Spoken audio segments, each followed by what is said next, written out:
So today we are going to have a look at how to firstly read a scientific article and then analyze that scientific article.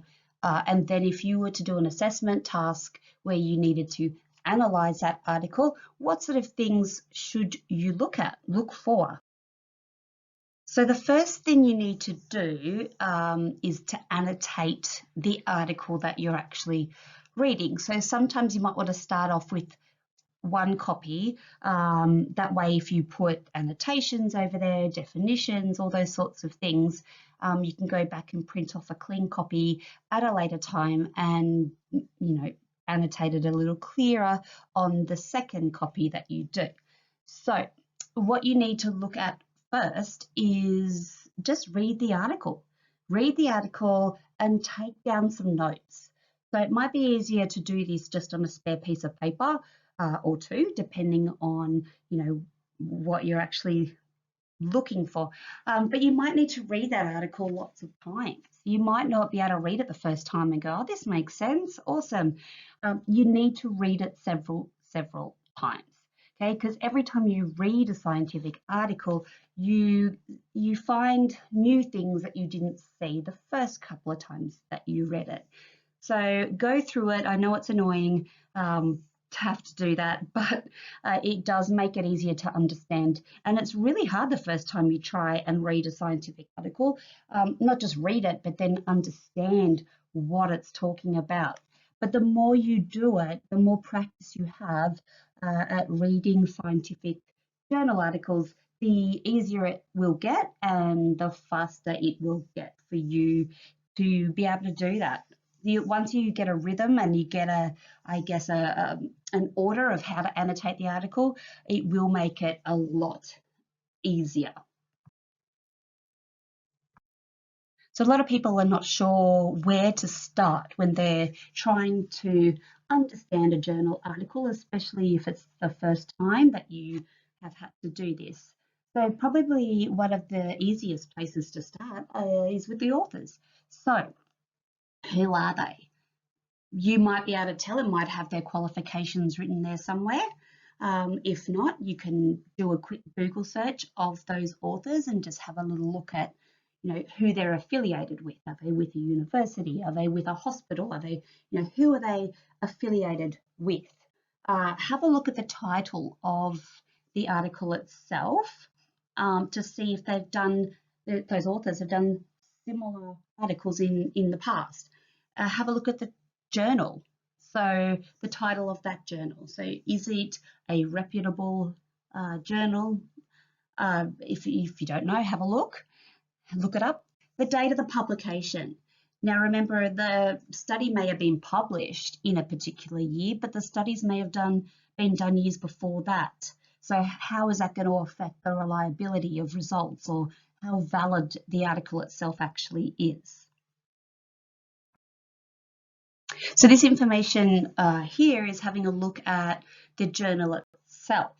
Again, you might need to jump online to see if you're just starting out in looking at scientific papers and that kind of thing. You may not know what journals are reputable.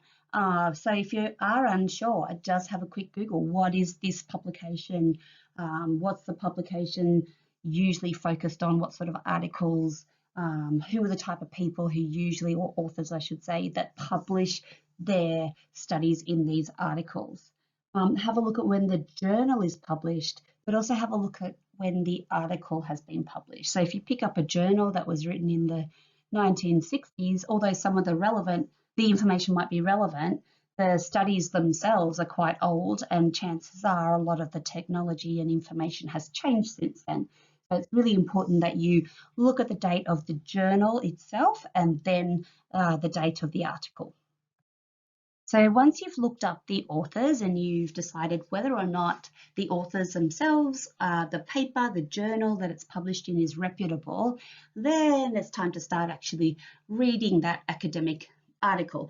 And a lot of the times you'll read it and you'll just not understand what's happening, what it's talking about. The words that they use can be quite, a lot of scientific words are quite long and confusing. So it's how you break that down so you can get a better understanding of it. And this can happen, for years. It's not a skill that you sometimes automatically pick up straight away. It's one that you need to work on. So the first thing you should do every time you read a new article is write down the words that you are not familiar with. So what are some of the words you haven't heard before, or the terms you haven't heard before, or that you just don't understand what they are.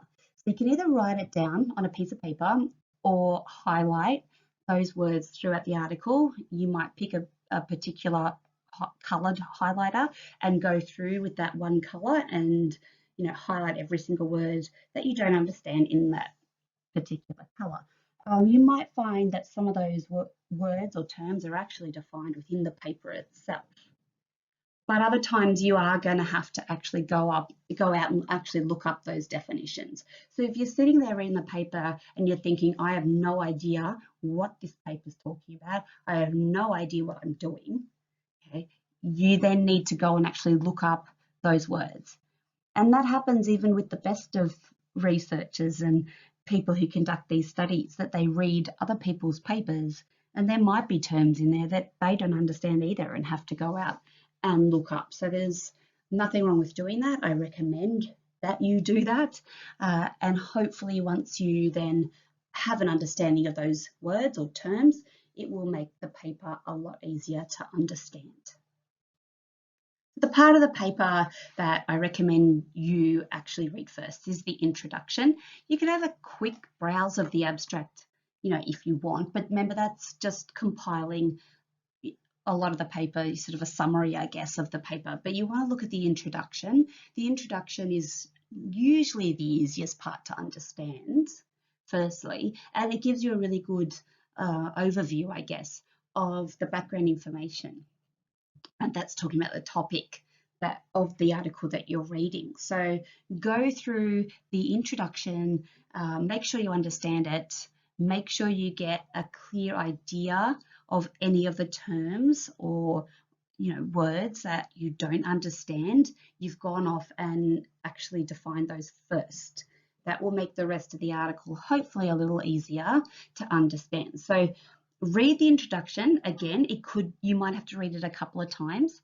You might gradually gain the understanding there, so it might not necessarily come to you straight away. So what is the article about? So read it a couple of times. The aim of, what is the aim? What are the authors wanting to find out from this study?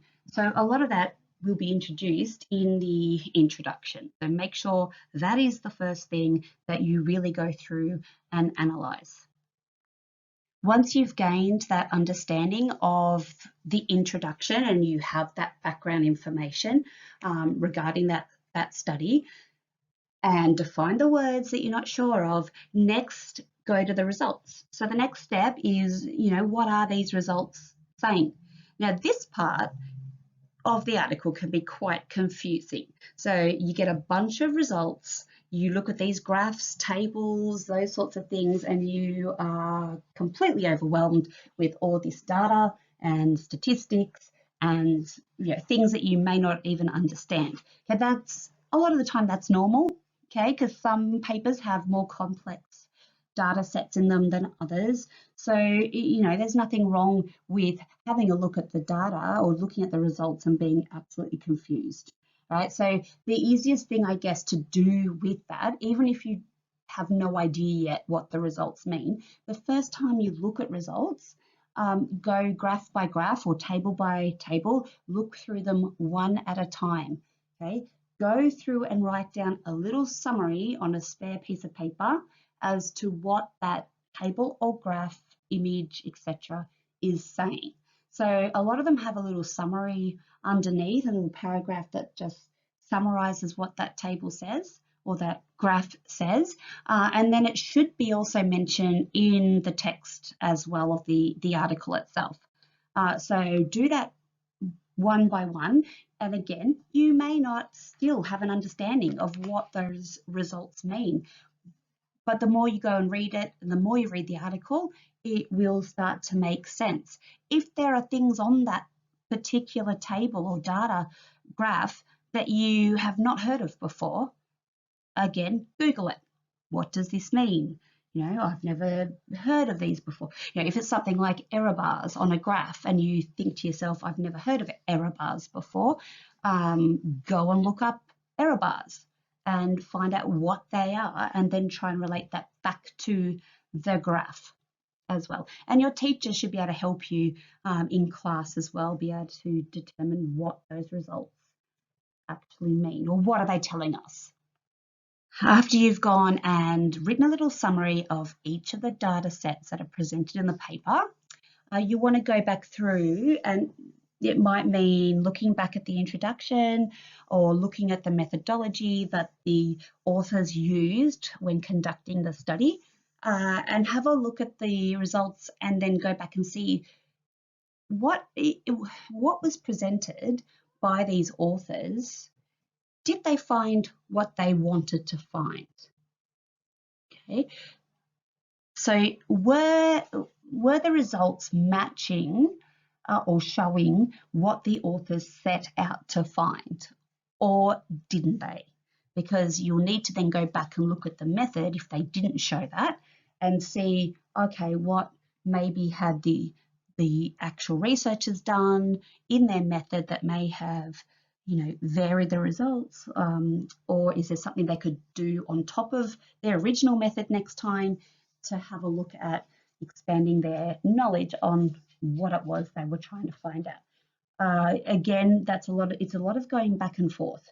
Have a look at the results, go back to the introduction, have a look at the results again, go to the methodology, have a look at the results again, and then go to the discussion, and have a look. Each time you do that, you will get new bits of information that will make them easier to understand. So now hopefully you've had a look at the introduction, you've had a look and hopefully understand the results, or you're getting there anyway. Now you need to go and have a look at the discussion. Okay, so the discussion and conclusion section of the paper, you want to look at that and see what the authors meant, or what they wrote about the results they ended up with. So do the results that they actually set out to find, did they find those results, or didn't they? So did the results have anything to do with the author's method? If you're not sure, that's when you need to go and read the methodology. Okay, what did they actually do to conduct this study? What did they do to gain their results that they ended up with?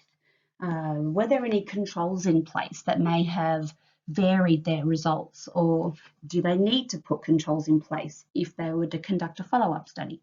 Were there any variables that were in the methodology themselves, or that came up sort of afterwards that they may need to go back and see? So you want to look at the discussion. It should tell you either maybe the study population or the population size wasn't enough and they needed more people, or maybe the tests that they did within the study need to be changed for next time if they were to do it again. Have a look at that. It should state that in the paper. So that's what you want to go and do at this point in your analysis. Go and have a look at the discussion and see, basically, did the authors of the study, or the researchers, get what they set out to get? Did they find an understanding, or did they find new information that they wanted to find? So once you've done that and you've gone through each of those sections in that order, hopefully by that point you've figured out what the authors wanted, or what they wanted to find out, and that'll make it a lot easier if you needed to analyse the article in an assessment piece. So when you're annotating the article and you get that, hopefully that understanding of the overall paper, the paper overall, you want to jot down somewhere or annotate what the researchers and or reviewers, what do they say about the paper overall? So you go to the conclusion, or you jump to the conclusion and see, what they say overall about their paper or their study design or their results. So it could be all of those things that they write about, or it might just be one thing that they focus on, but you need to go and have a look at their overall findings and see sort of what they came up with. Once you've done all that, these are some important things that you should think about and that you should jot down somewhere or annotate on your article. So you want to jot down whether or not that research paper was reliable. Okay, so was it reliable? Were the other results something that you could then go and test again at a later date? Were the authors reliable? Were they working with a reputable institution? And was it valid? So what was the validity of the results and the validity of the paper? Like, is it one that you could use? Was it peer reviewed? Okay. Usually if it's in a reputable journal article, you can safely say it already is peer reviewed, but you need to go and have a look at the researchers first, look at the journal, and then see if it's been peer reviewed. That will make the paper more valid. Have you identified the strengths and limitations of the methodology? So you could easily do that by just writing a list, 2 columns, one saying strengths, one saying limitations. Go to the methodology and write those down. So write all the strengths of the whole article down, write all the limitations of the article down. If you were to be asked a question like that in an analysis assessment, you need to be able to justify why you made those points. If you've written down a bunch of strengths, and they might be slightly different to other people in the class, but if you were to identify particular strengths and you note that down, you then need to be able to justify why you made those points. Not just write down these are the strengths and these are the limitations. Justify why you think that. And next, you need to be able to evaluate the author's findings on the paper. So again, if you were to be asked in an analysis assessment task, whether or not the evidence and the data presented from the results were reliable, or whatnot, you need to have been able to evaluate what the authors found, and then if you're going to write that down in your answer, justify. Okay, why, what, where, how. Okay, so depending on the point you make, what is happening, why is it happening, where is it happening, how is it happening? They're the sorts of things that you need to link together from the paper as a whole. The final thing you should do is look for any gaps that are in the research. So if you were to, whether or not it's an analysis assessment task where you need to come up with some kind of follow-up study, or you yourself looking at how you could do a research paper or a follow-up study, I should say, you need to be able to look for gaps that are in the research paper you just read. So what gaps were they? Did they need to do further research? If so, how are they wanting to do that?